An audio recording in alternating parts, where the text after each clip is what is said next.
முருகனே துணை. அனைவருக்கும் இனிய வணக்கம். ஆன்மீகம் ஷார்ட்ஸ் உங்களை அன்புடன் வரவேற்கிறது. பதிவு என்னவென்றால், மனை சிறக்கும் மகா சிவராத்திரியின் மகிமை தெரியுமா? ஓம் நமசிவாய என்ற மந்திரத்தை சொல்லி நாம் பதிவை தொடங்கலாம்.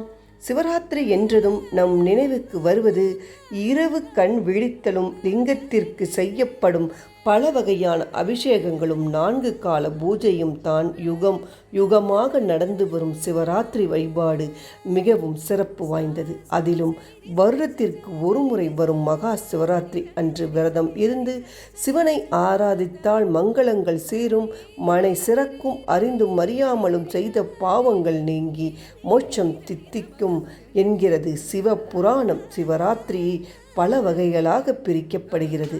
மாத சிவராத்திரி அல்லது நித்திய சிவராத்திரி, பட்ச ராத்திரி, யோக சிவராத்திரி மற்றும் மகா சிவராத்திரி. மாத சிவராத்திரி ஒவ்வொரு மாதமும் வரும் வளர்ப்பிறை சதுர்தசி மற்றும் தேய்பிறை சதுர்தசி தினங்கள் மாத சிவராத்திரிகள் ஆகும். அப்படி பார்க்கும்போது ஒரு வருடத்திற்கு 24 மாத சிவராத்திரிகள் உள்ளன. பட்ச சிவராத்திரி தை மாதம் தேய்பிறை பிரதமையில் ஆரம்பித்து 13 நாட்கள் மிகுந்த கட்டுப்பாடுடன் ஒரு பொழுது மட்டுமே உணவு உண்டு சிவனை பூஜித்து வில்வத்தால் அர்ச்சனை செய்து 14வது நாளான சதுர்தசி அன்று முறைப்படி விரதம் இருந்து மறுநாள் விரதத்தை முடிப்பது பட்ச நாளான சிவராத்திரி ஆகும்.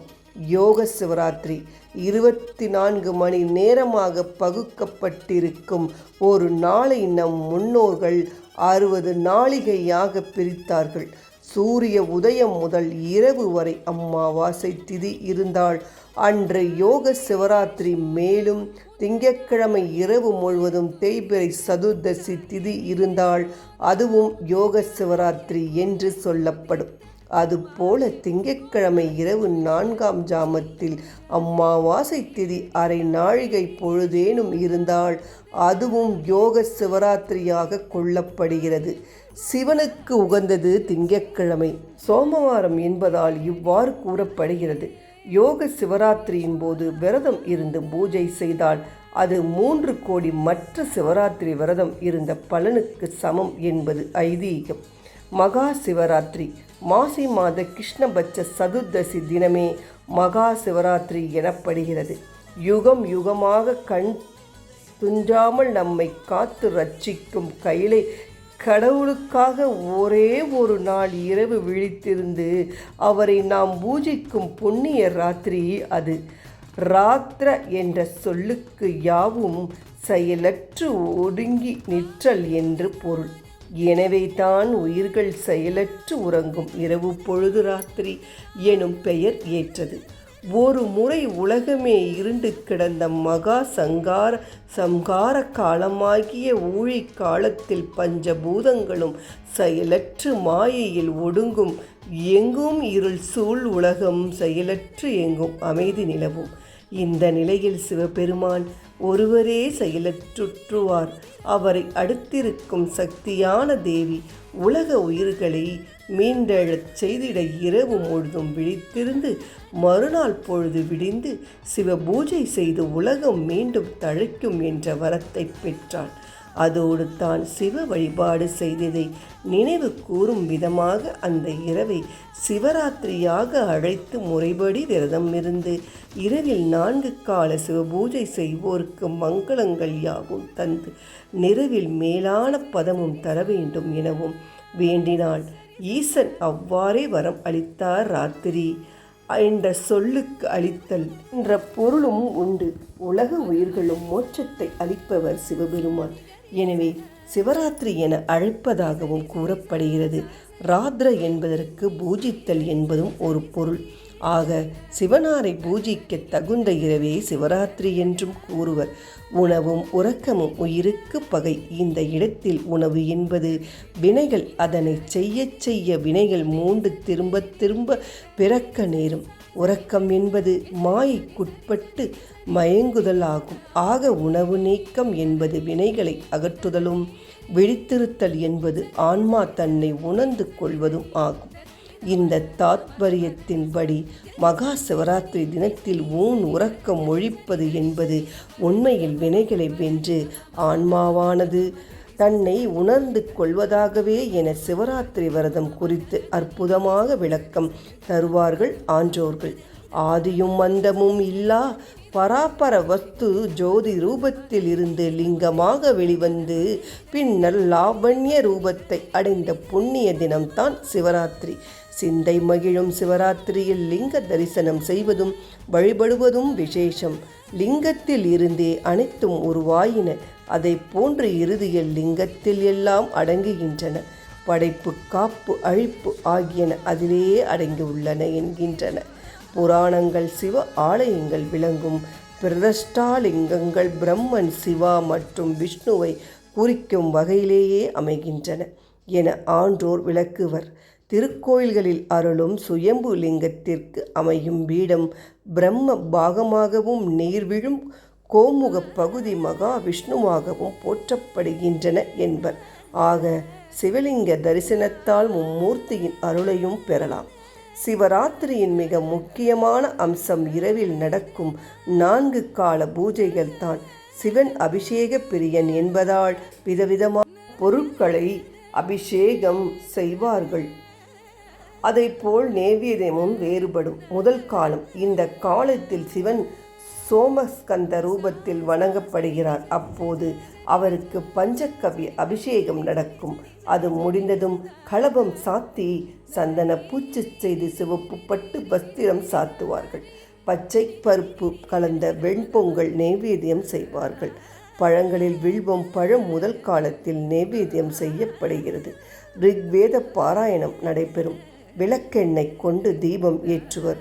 அதோடு மாணிக்க வாசகரின் சிவபுராணமும் ஓதப்படும். சுவாமிக்கு திருநீற்று, பச்சிலை, தாமரை, அரளி போன்ற மலர்களை சமர்ப்பிக்கின்றனர். இரண்டாம் காலம் மௌன குருவான தட்சிணாமூர்த்தி ரூபம். பல பழங்களை பாலோடு சேர்த்து பஞ்சாமிர்த அபிஷேகம் செய்வர். அப்போது பச்சை கற்பூர காப்பு, மஞ்சள், பருத்தி ஆடை சாற்றப்படும். பாயசம், லட்டும் நைவேத்தியமாக படைக்கப்படும்.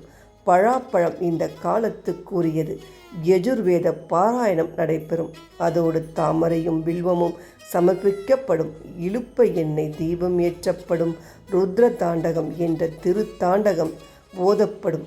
மூன்றாம் காலம். இந்த காலத்தில் சிவன் லிங்கோத்பவ ரூபியாக ஆராதிக்கப்படுகிறார். இறைவனுக்கு தேனால் அபிஷேகம் செய்து அதில் காப்பு சாத்துவார்கள். வெள்ளை கம்பளி ஆடையாக சாத்தப்படும். நைவேத்தியமாக சத்து மாவும் பாயசமும் படைக்கப்படும். மாதுளம் பழம் இந்த பூஜைக்கு உரியது. சாமவேத பிரியனான சிவனுக்கு சாமவேதத்தை பாராயணம் செய்வது இந்த காலத்தில் தான். நெய்விட்டு கும்ப தீபம் ஏற்றப்படும். அருகம் புல்லும் தாழம்பூவும் சமர்ப்பிக்கப்படும். தாழம்பூ இந்த நாளில் மூன்றாம் காலத்தில் மட்டுமே இறைவனுக்கு சாத்தப்படும். வேறு எந்த சமயத்திலும் எந்த நாளிலும் அந்த பூ சிவ பூஜையில் பயன்படுத்தப்படுவதே இல்லை. லிங்க புராண திருக்குறுந்தொகை ஓதப்படும்.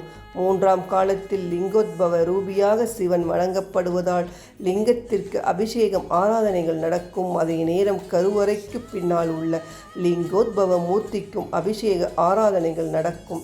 அவருக்கு நெய் பூசி வெந்நீரால் அபிஷேகம் செய்து கம்பளி ஆடை அணிவிப்பர். ஸ்ரீ ருத்ரம், சமகம் போன்ற துதிகளை பாராயணம் செய்வர்.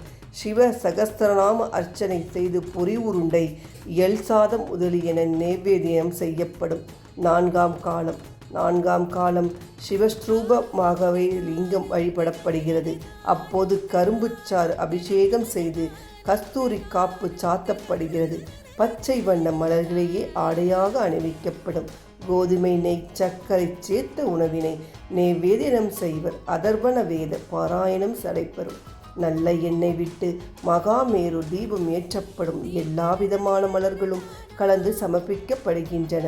அப்பர் அருளிய திருத்தாண்டகம் ஓதுவர். விரதம் இருப்பவர்கள் இந்த 4 கால பூஜையிலும் கலந்து கொண்டு பூஜைகளை கண்ணார கண்டு உமா மகேஷனை உளமாற நினைத்து வழிபட வேண்டும்.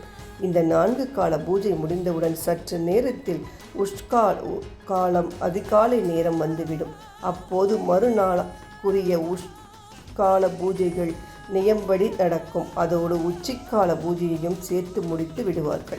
பக்தர்கள் வீடு வந்து சிறிது நேரம் அமர்ந்த பின்னர் நீராடி பஞ்சாட்சரத்தை ஜபித்து திருநீறு அணிந்து யாராவது ஒருவருக்குரிய உணவிட்டு தானும் உண்ண வேண்டும். அதுவே விரதத்தை முடிக்கும் முறை.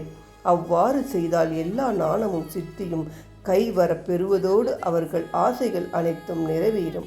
பெண்கள் சிவராத்திரி விரதம் இருந்து பூஜை செய்தால் மிக சிறந்த கணவன் வாய்க்கப் பெறுவார்கள். மணமான பெண்கள் விரதம் இருந்தால் கணவனுக்கு நீண்ட நோய் நொடியற்ற வாழ்நாளும் புத்திரருக்கு நல்ல படிப்பும் சேர்க்கையும் கிடைக்கும், மனை சிறக்கும், மங்களங்கள் பெருகும் என்று சொல்லிக்கொண்டு இந்த பதிவை நிறைவு செய்து கொள்வோம். நன்றி, வணக்கம்.